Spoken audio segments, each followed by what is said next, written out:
Fala pessoal, tudo bem? Bom, hoje a gente vai abordar isso daqui, ó. Isso aqui é uma dúvida recorrente. Ora, por que que a corrente está defasada da tensão?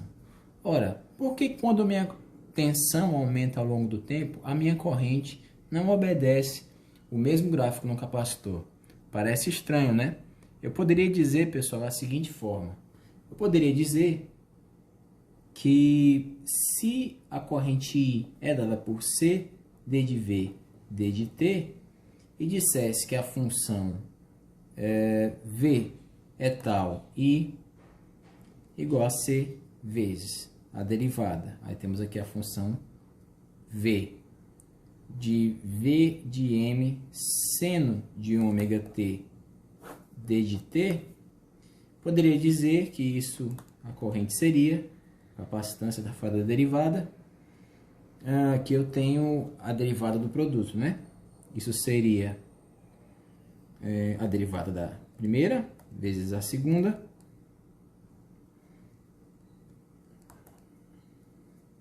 mais a primeira vezes a derivada da segunda.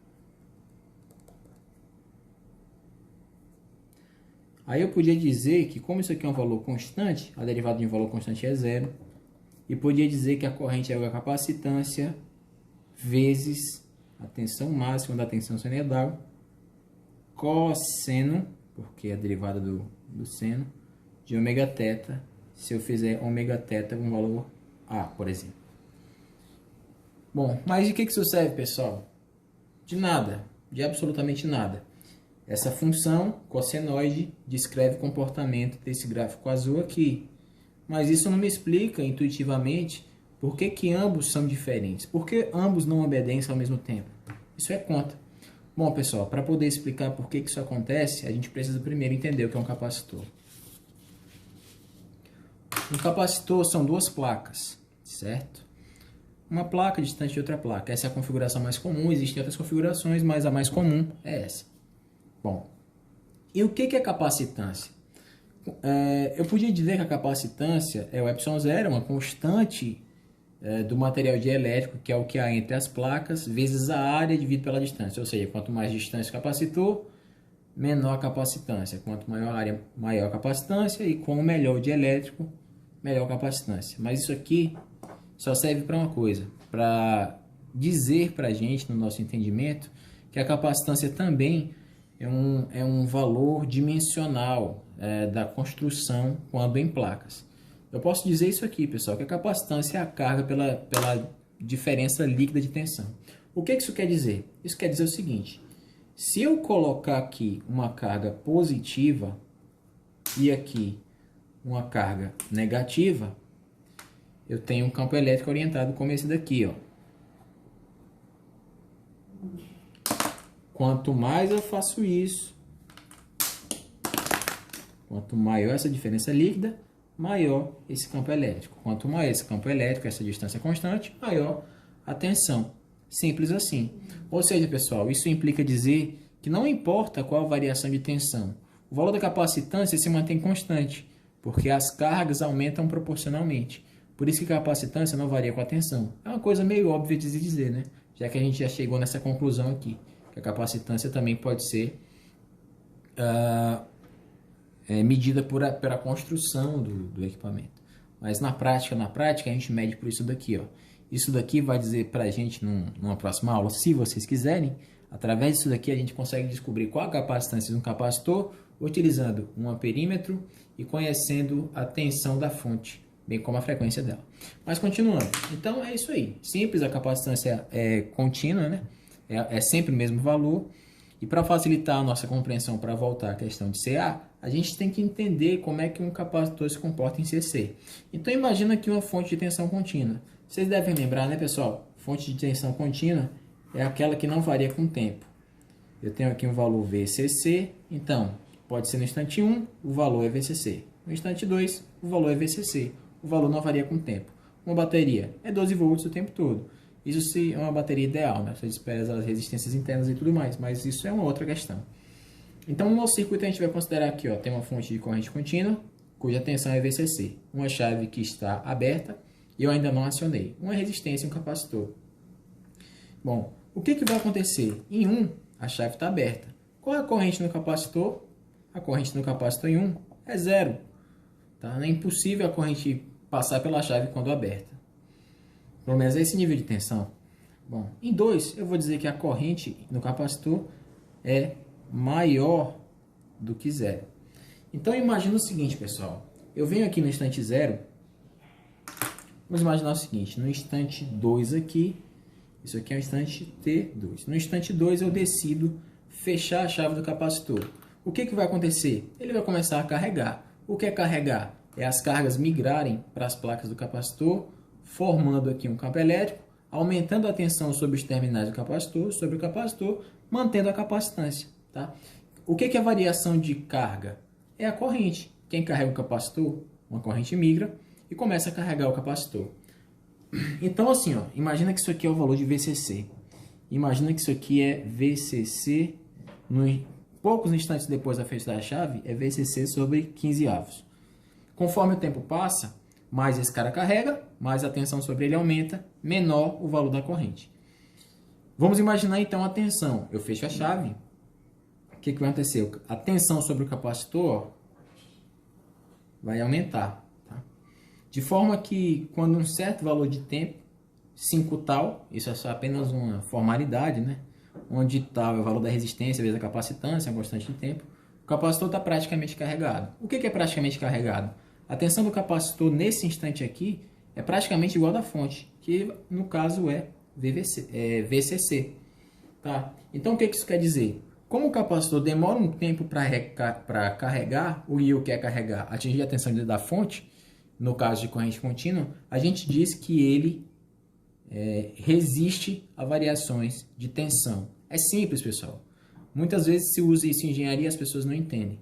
Quando eu fecho essa chave, eu estou oferecendo uma tensão ao capacitor. Como ele demora a carregar, ele resiste a variações de tensão. Simples assim.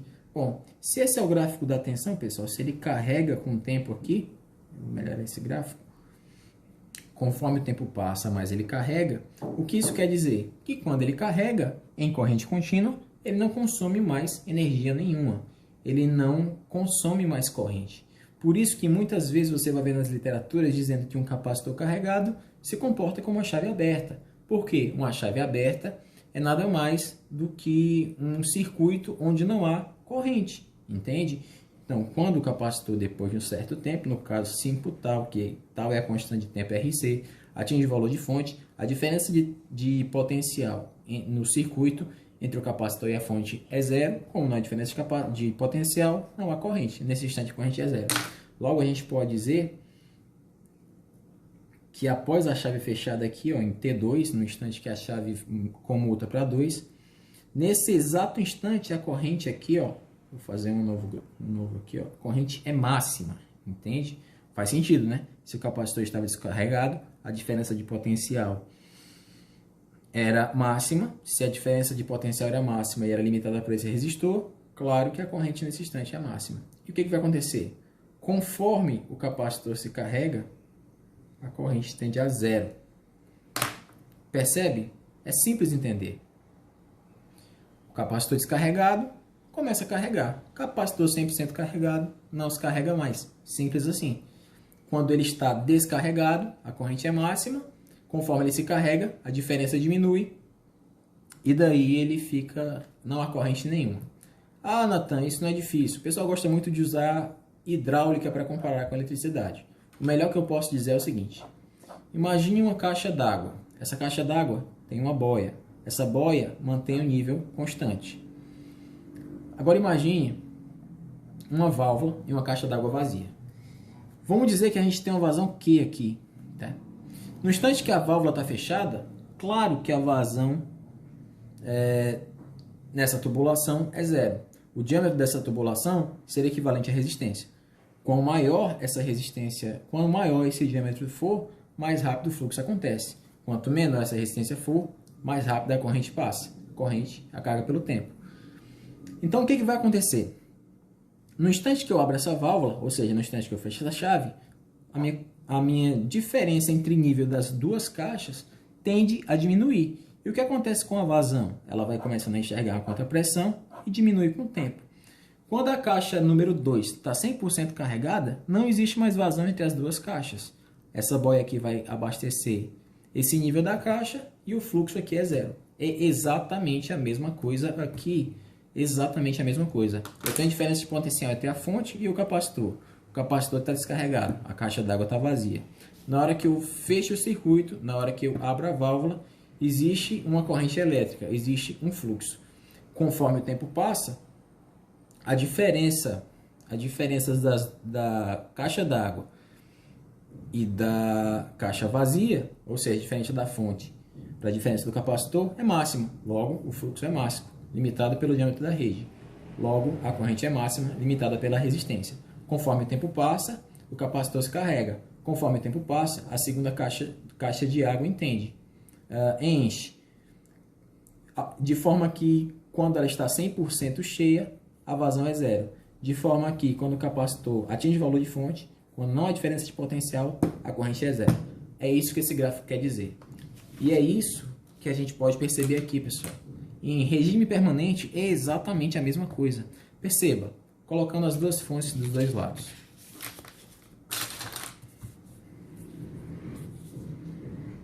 Acho que dá para ver aí, né? Olha o que acontece aqui, pessoal. É simples. Quando o meu valor de fonte em alternada é máxima, a minha corrente é zero. É isso. É cosseno de ômega t. Ah, Nathanael, o que é ômega t? É simples. Ao invés de ter uma caixa d'água ou uma fonte de corrente contínua, eu tenho uma fonte de corrente alternada. O que é ômega? A velocidade de giro do meu gerador que vai gerar a tensão variável. O que é ômega t? É a velocidade angular do meu gerador vezes o tempo. Perceba, no tempo 1, eu tenho esse ângulo preto aqui, certo? No tempo 2, eu tenho esse ângulo vermelho aqui. No tempo 3, eu tenho esse ângulo azul. Então, um valor constante vezes um valor variável dá essa senoide aí. Então, é simplesmente assim, pessoal. Veja, quando não há mais diferença de potencial entre a fonte e o capacitor, ou seja, quando a minha tensão para de crescer nesse caso, a minha corrente é zero. Quando a fonte começa a decrescer o valor, nesse instante a corrente fica negativa. Por quê? A partir daqui, quem está fornecendo corrente no sentido contrário para a fonte é o capacitor. E isso permanece 1, 2, 3 vezes quanto mais for. Bom, se você gostou desse vídeo ou quer alguma segunda explicação de como medimos um capacitor com alicate e amperímetro, conhecendo o perfil de onda na nossa rede alternada, deixe aí nos comentários. Obrigado!